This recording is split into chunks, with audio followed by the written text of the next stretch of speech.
It's autumn, and I'm thinking about Bloodborne. Autumn is a bit of a star season, and I'm not just being biased here because we're finally in my favorite temperature bracket. It's famously the season that heralds in the big festivals. No longer are we running around for small festivities trying to order Nanohana. It's the witching season, Hallows E'en, the fall equinox, bringing us together at the final bounty of nature, the abundance of heat pouring into every facet of our lives, elegantly migrating from a source of fatigue to a precious scarcity. In the first few days of the drop in temperature, I feel whiplash, as I can recall with total clarity sweating on my way up the hill to my job just days before slipping on a jacket to keep myself warm. It can be a scary time. In a lot of ways, this fear sets the backbone of our observance of the season. Far from the enduring festive celebrations of surviving the longest night of the year, far from stories of family and feeling together of surviving, autumn brings with it the fear and the uncertainty of failure and disease. It is a foreboding time, as much as it can be a truly charming one. The final fall harvest, apple orchards, beautiful colors can be soothing and peaceful, a revelation for me, a creature of darkness, as the night comes sooner and more readily. The perfect time to get seasonally appropriate sushi at my favorite nearby establishment for sure, even if it feels more of an obligation by now than an exploration of the season's tastes, or maybe fall just isn't my sushi season. The salmon roe is notable as more of a novelty, the yellowtail really the major standout, but the flavor profile remained overall muted in comparison to the bombastic flavors of spring and summer. Maybe there is something about talking about this game that renders frivolous celebration a little muted, or maybe it's the season itself. I've actually never been that big on celebrating Halloween, despite being a staunch ally of people who do, and this reticence is fully personal. It's just a lot of effort to come up with a good costume, and I don't take half measures, so I'd rather just enjoy the ambiance instead. Feel the growing chill in the air liberating me from the fatigue of summer. Contrary to the smothering, bellicose humidity, the heat, the plenty of insects plaguing my thoughts, autumn arrives as sharp, clear, invigorating, almost my season of action. It's easier to sit and fester in an effort to spare me the weather's indignity, but now I am alive, truly taking my throne as a creature of the night, though I was not always such a thing.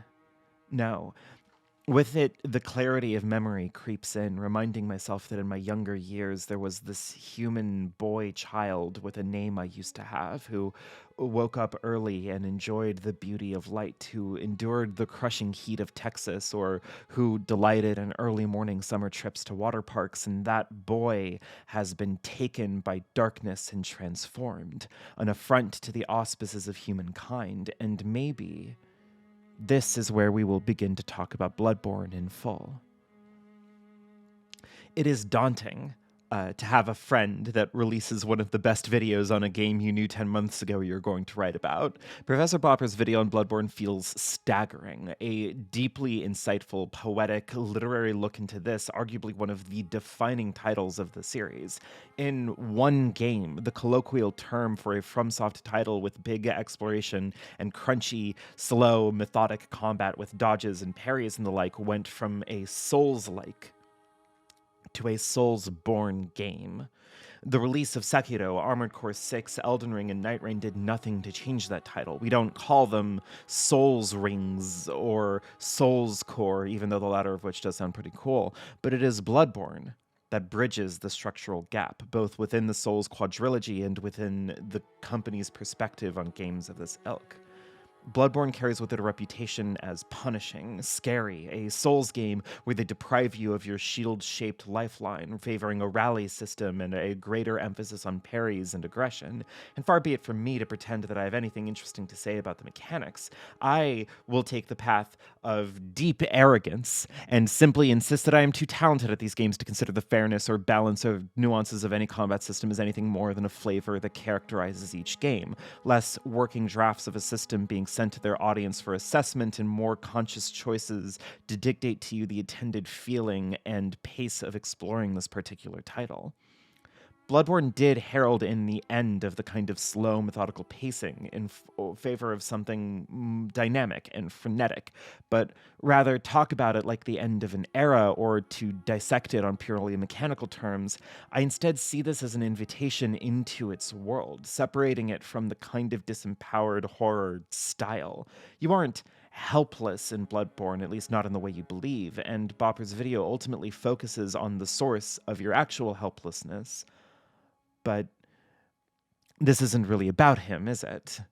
To wrap up the mechanics talk, I see the aggressive shift in Bloodborne as an invitation to feel the frenzy and madness of the hunter, and that in doing so, it asserts a specific kind of horror experience. Contrary to the horror video game genre's reputation as a series of games centered around a mechanical disempowering of the player, your Silence Hill, your Kuon, your hypothetical funny games video game adaptation to be released on the Nintendo Switch 2 2027, Bloodborne gives you a great deal of discretion and power. Part of what feels good about playing this game transcends the mechanical shifting of balance. The rally system, the guns, they all feel fun to play.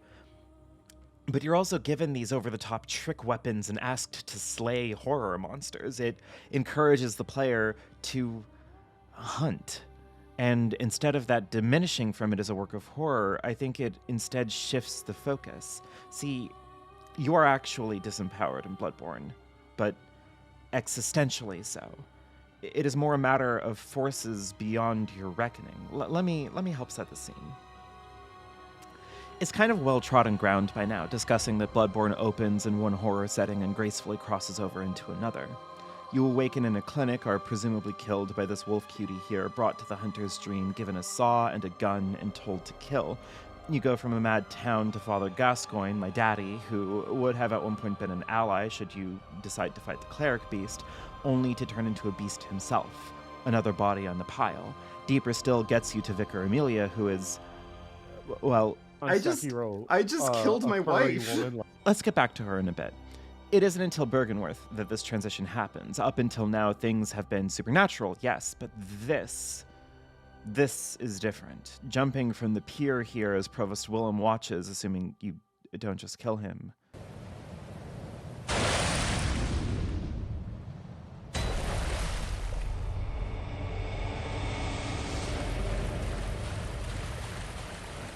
I hate spiders, by the way. So if you're also stricken with a maddening phobia, then just understand that we both hate this, and you also don't have to look. But it is this plunge, the killing of Rom, the changing of the moon, reflecting the truth of things that fully sets the shift into focus.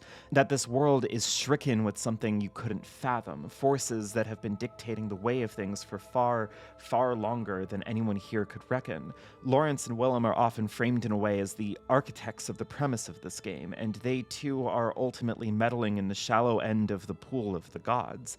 That's why that old Dan Olsen video from before he turned into the internet's stern dad telling us to stop falling for scams and occasionally yapping about World of Warcraft talks about the endings of Bloodborne as he does. Like, yes, if you do everything, ingest the umbilical cords, kill Gehrman and the moon presence like me here effortlessly, you will be reborn as an old god, shed entirely from your body, a scene framed as horrific, nightmarish, a horror that only comes as you conquer the mechanical challenges ahead of you. Congratulations, you are now no longer human.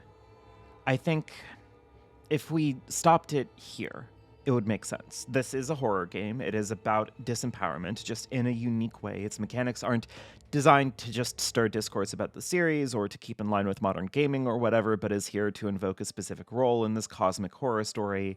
Maybe here is where I yap about Shadow over Innsmouth with the Fisher's Hamlet in the background. Look at me, killing the Orphan of Kos in a mere pawful of attempts.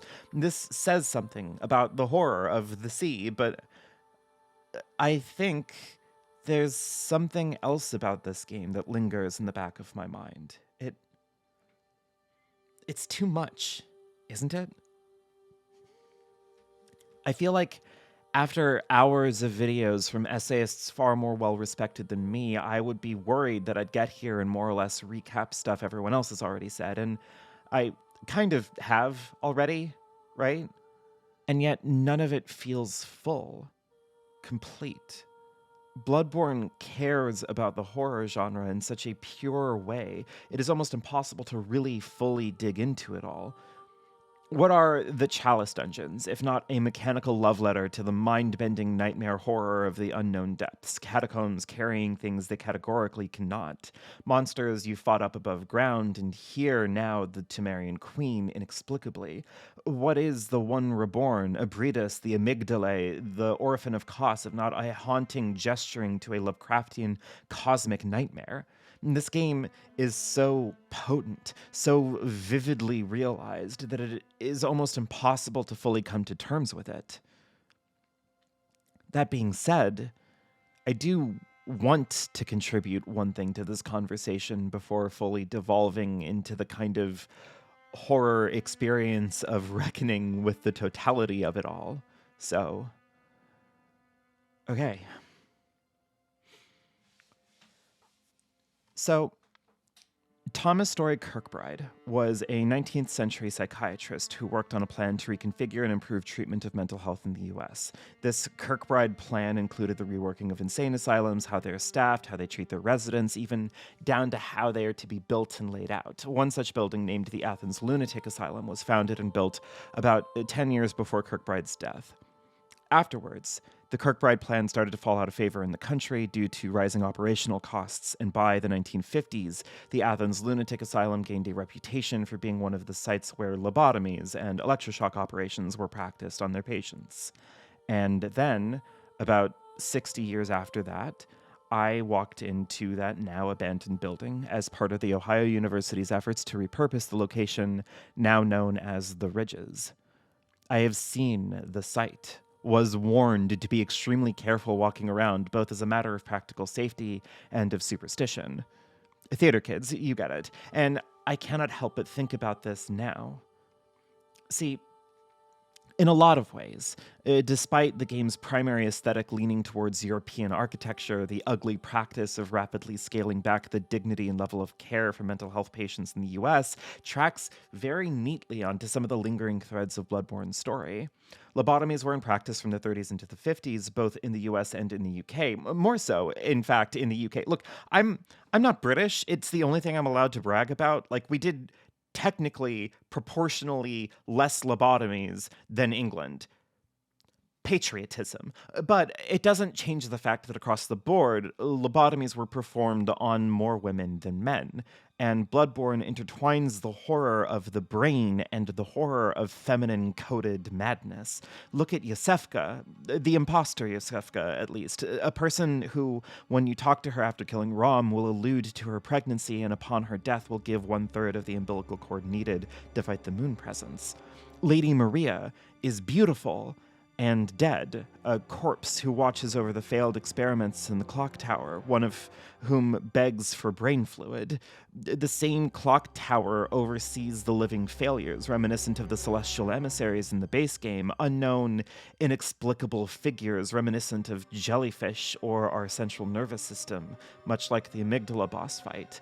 Madness in Bloodborne is in the brain and in the blood. It infects us. The women bear madnesses young, and we cannot fully fathom how or why. Let's talk briefly about Kiyoshi Kurosawa's film Cure. See, it's a solid movie, seemingly wholly unrelated to this game. Even the title is misleading, as it was originally titled Dendoshi, or Evangelist. The change was to avoid a religious cult connection in response to the Tokyo subway sarin attack that happened during production, and the suggested change was seemingly fully arbitrary. And yet, I kind of get why they offered this title. I was an idiot at the time. I didn't know the deep lore going into the film, so I kept asking as we watched the protagonist Takabe lose himself more and more to the induced mania of the killer Mamiya, why is this titled Cure? And I think that despite whatever pithy jokes I delight in saying about how Mamiya was obviously curing the country of the police force-based king that he is, the main horror element at play was a killer that never had to touch you. Mamiya never has to raise a hand in violence against a victim. He gets in your head, and then you lose yourself. In a way, I think the original title is not as fitting. A religious cult may speak to a higher power, but I think all too often the horror figure of a cult is the leader, not the faith itself, someone who damages and exploits a person's vulnerability and trust and need to find community. And Mamiya's relationship to his victims are atomized, individual. He says multiple times to Takabe that they are the only two people here. And while that is the evocation of the feeling, a cult leader making you feel uniquely important, fully separated from everyone else, all that it leads to is a senseless madness. A crime committed and no one, not even Mamiya, can find a real answer to. Whatever he has done to his victims simply has no cure. They are psychically, hypnotically, whatever, infected. And then what? See, there's something of a playful debate Professor Bopper and I have had about Lawrence and what he did to my wife, Vicar Amelia. I just killed my wife. So, I will concede to the coherence of his argument. Yes, Lawrence is bad. What he does drives the game into its despair, the hunt, the madness, hunters turning into beasts. All of this stems directly from his blood ministrations, but it drives a pretty stark contrast to Willem. Lawrence's transgressions defile the body, Popper's precious grippers into improved, superior paws, but Willem's pursuit of insight leads to a full departure of the body. We see Willem, kept alive by the power of the Old Ones, but his body is rendered a husk. His lines about seeking eyes cut because his body is meaningless, able to only point to Rom. Rom's form is fully abandoned of any semblance of the human she once was. The other Old Ones, the things sought after, the carriers of the eyes on the inside, have forms far less cohesive than a mad hunter. Lawrence is a monster, but he is a monster in a classical and, let's be real, pretty solidly attractive way. I mean, look at him. We're dating. I got distracted. We can see the separation of affliction here. Lawrence's blood tethers us to our bodies and contorts them, where figures like Willem, Rom, and Patches utterly depart from the body uncaring. The real point of convergence in this would probably be Ludwig, the beast that's a little too much for my palate. Ludwig is part of the healing church, Lawrence's church, and yet his body is a chaotic mess of blood, eyes, misshapen horse and wolf and human parts, and yet his guide has been the Moonlight Sword, a sword that shines with the cosmos that he found deep in the catacombs of Yharnam. Even that, even the barest cosmic power seems to have done something truly nightmarish to his body. You can see almost a cosmic struggle written out in his frame, far more grotesque than the feral creatures of the healing church. Even the flayed form of the blood-starved beast retains an integrity of structure that Ludwig struggles with. I draw this conclusion not just to have an excuse to talk about my boyfriend and my wife, but because the horror of the mind, the horror of brains, of an invisible madness, of shedding the body with all the consideration of someone peeling a banana, is both a sister evil to this game and a counterpoint to the church. And maybe a more cohesive read of this game is simply that these are the consequences of humanity traversing into the realm of the unknown. The power they seek to grasp becoming their undoing, regardless of the road they take. And I don't disagree with this, or with the videos I've been commenting on, not really. But I do want to speak from the perspective of the transformed. See, this is surprisingly hard to talk about as openly as I would like to. I've never felt truly comfortable yapping about identity and stuff like that because I don't want to be trite about these feelings, and it feels hard not to be. I'm an old paw trying to explain to the cis that I'm trans and all the legitimizing that it may or may not take depending on how cool they are about it, but ever since my sinister, evil transfiguration into the darkness, I am notably more shy, and I can't help but reflect on it. My identity in relation to the beasts of Bloodborne. I think maybe the best starting point may be with Francis Ford Coppola's adaptation of Dracula. A lot of people like talking about this movie. It's a good movie. I like Keanu Reeves in it, and Gary Oldman, and like Tom Waits is in it, and he's a weird acting presence in any film, but he also just adds so much panache to everything he does. It's great. But I can't help but feel the lore of stories such as these. Vampires, while not my forte per se, are pretty well known in pop culture now as both an object of fear and desire, and I think Coppola does an excellent job of portraying this. Maybe not as powerful as Stoker's novel itself, which fully commits to Dracula's twin nature as a creature that is detestable and alluring, but that is the point of the classic vampire story. Everyone knows it's wrong, that you shouldn't want this, shouldn't desire to fall into the clutches of evil. But it was watching this freaky-ass scene in the movie where Lucy gets hard dicked down by a werewolf that definitely did something to me. But maybe not entirely. I mean, what am I doing here? I keep being coy, and I'm sorry. I'm taking my time walking tenderly through the garden of my past, and part of that is that I don't have an iconic furry awakening as much as an awakening by 1,000 cuts, the kind of thing you can see but only looking backwards. Hell, this movie isn't even the first time I've felt the call of darkness. That particular honor, I am ashamed to say, goes to Harry fucking Potter. Congratulations, Joanne. You got me to say exactly one kind of nice thing about your dumb books. I hope that the mold that has allegedly woven into your cerebral cortex is pleased that a disgusting tranny like me has a nice thing to say about the prisoner of fucking Azkaban. Yes, I wanted to be a werewolf in Harry Potter land, specifically because I wanted to be both good and othered, in a way that makes just a ton of sense to me now, looking back, but also something I would never have thought about if it weren't for Naruto. You really thought I was going to say Harry Potter again, Joanne. Fuck you! While I am buried deep in the recesses of my childhood, yes, my brother and I used to play pretend when we were watching Naruto. I had Naruto OCs. I made arcs for them. I had powers that I invented for them. And my OC, who I would then thrust into the recesses of the internet and turn into a catboy, and then trans her, and then anthro her, and then start to write a video game about, originally came from Naruto. Not really, but for demonstrative purposes, she may as well have. And in this Narutoification of my made-up Blorbosona, I had her also get a cursed mark from Orochimaru, and I wouldn't even think about it these days if not for the distinct memory of telling my brother this, only for them to respond with a perplexed, "Why would you want to do that to yourself?" Why would I want to do that to myself? I remember the very early years of my coming out as trans. I was in therapy.